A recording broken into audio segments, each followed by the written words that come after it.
bidhaa nzuri bila mfumo ni sawasawa na stress. Iko hivi, kuwa na bidhaa nzuri ama service nzuri sokoni. Kwa mfano unanyoa nywele, unasuka nywele, una products za nywele, una products za urembo, una cosmetics, una kila kitu kizuri kabisa, top notch quality.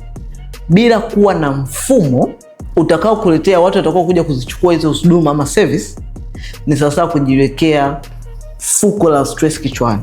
Bidhaa haiji na wateja. Yaani bidhaa yako kutoka kiwandani ama kokote uliko haiji na wateja. Mfumo maalum ndio unaleta wateja kwenye biashara yako. Na uwezi kuwa na mfumo maalum wa kuleta wateja bila kujua hata kama ni kuna mfumo wenyewe, na mfumo wenyewe ni upi. Mfumo hauji kwa bahati mbaya.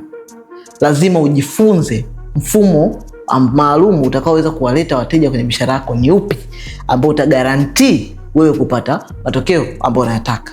So, kama ni mfanyabiashara ama mjasiriamali, kwa engo yoyote unatoa service ama huduma na unahitaji mfumo maalum utakao kuwezesha kupata wateja kwenye biashara yako, comment neno course hapo chini, kwa sababu nimeandaa course maalum inaitwa Wateja 100 wa kwanza, mwongozo wa mwanzo kwa ukuaji.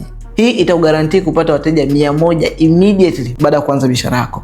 Ukishapata wateja 100 wa kwanza, itimizi umeshajua mbinu gani na mfumo upi unatumika kupata wateja. So definitely unakuwa umeshatoka kwenye hili group la watu wengi ambao wanakuwa na service ama huduma nzuri alafu hawana mfumo maalum wa kuweza kuwaletea watu watakaochukua hizo huduma ama service. Comment neno course, then nitakutumia immediately course hii moja kwa moja kwa DM yako.